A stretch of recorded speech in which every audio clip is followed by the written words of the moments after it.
या नबी सलाम अलैका या रसूल सलाम अलैका। हज के लिए जमा की जाने वाली रकम पर ज़कात है या नहीं। अगर कोई ऐसा शख्स है जिसने हज के इरादे से रकम जमा किया है तो उस पर ज़कात है या नहीं, तो बिल्कुल उस पर ज़कात फ़र्ज़ है। शर्त यह है कि दूसरे शराइत पाए जाएँ, यानी साल गुज़र जाए अगर उस पर तो ज़कात फ़र्ज़ होता है। ठीक,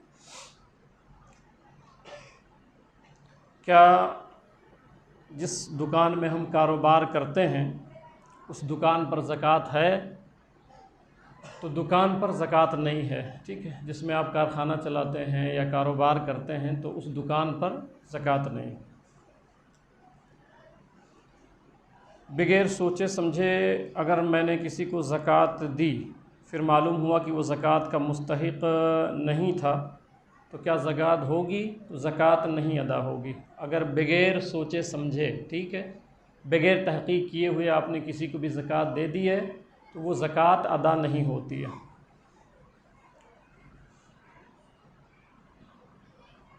बहुत सी औरतें 16 सैयदों की कहानी पढ़ती हैं और उस किताब के पढ़ने के बाद जो है मन्नत भी मांगती हैं, रोज़ा रखती हैं। तो क्या ये दुरुस्त है, जायज़ है?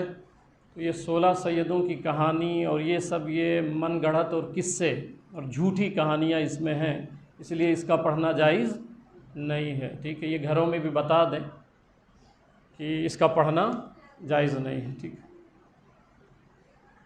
अच्छा, क्या हज़रत उवैस क़रनी रज़ी अल्लाह ताला अन्हु ने के दंदान मुबारक शहीद हो गए थे? तो एक सवाल ये आया है मेरे पास ऐसा कि हुज़ूर सल्लल्लाहु अलैहि वसल्लम जंग उहद में ज़ख्मी हो गए थे ना। हुज़ूर सल्लल्लाहु अलैहि वसल्लम के दंदान मुबारक का एक किनारा, पूरा दंदान मुबारक नहीं, ठीक है, दंदान मुबारक का एक किनारा जो शहीद हुआ था, तो उस पर यह कहा जाता है कि हज़रत उवैस क़रनी रज़ी अल्लाह ताला अन्हु ने फिर मोहब्बत में अपने भी दांत तोड़ डाले थे। ये रिवायत झूठ है और इफ्तरा है। ठीक है, ऐसी कोई रिवायत नहीं है। हवाला अगर किसी को चाहिए तो फ़तावे शारह बुखारी है, दूसरी जिल्द में हुज़ूर शारह बुखारी रहमतुल्लाहि ताला अलैह ने इस रिवायत को कहा है कि ये झूठ रिवायत है। ठीक है, हाँ ये होता है कि भाई बहुत सारे लोग बयान करते हैं, बहुत सारे लोग बयान करते हैं, तो चूँकि उनके पास इसकी तहक़ीक़ नहीं है, बहुत सी चीज़ें ऐसे मशहूर हो जाती हैं। ठीक है, मगर हुज़ूर शारह बुखारी ने लिखा है कि ये रिवायत झूठी है, मनगढ़ंत है। ठीक। अच्छा, इमाम पर सजदे सहव वाजिब न था और अगर कर लिया तो क्या हुक्म है?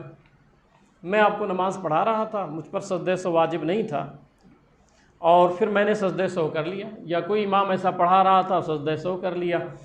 उसका मसला ये है कि सजदे सहव से पहले वो इमाम दाहिनी तरफ सलाम फेरता है ना, तो जैसे उसने सलाम फेरा और सजदे सहव किया तो उसके साथ जो पहली रकात के साथ शामिल थे नमाज में, तो उन सबों की नमाज हो जाएगी, क्योंकि जैसे अस्सलामु अलैकुम वरहमतुल्लाह किया नमाज से खारिज हो गया। ठीक है, तो उन सबों की नमाज हो गई जो पहली रकात से शामिल थे।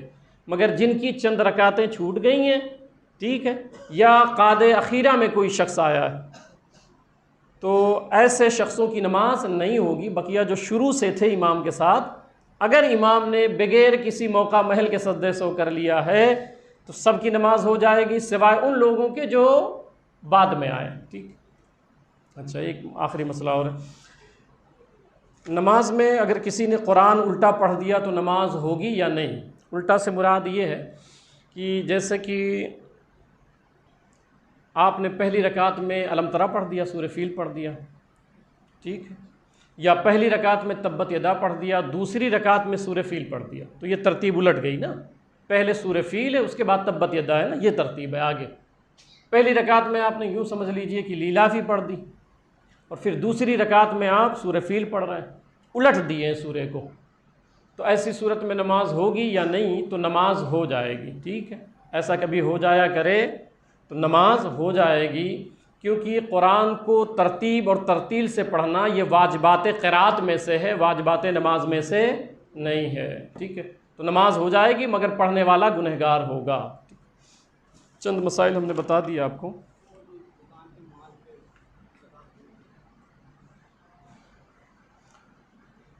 कल सब पूछ रहे हैं कि ये दुकान के माल पे ज़कात है कि नहीं है। तो अगर तजारत का माल है आपके पास, चाहे घर पे है चाहे दुकान में है, ठीक है, अगर तजारत का माल है और वो निसाब को पूरा उतरता है तो फिर उस पर ज़कात फ़र्ज़ होती है, ठीक है। दुकान समझ रहे हैं ना, दुकान यानी मकान, दुकान, तो दुकान पर नहीं।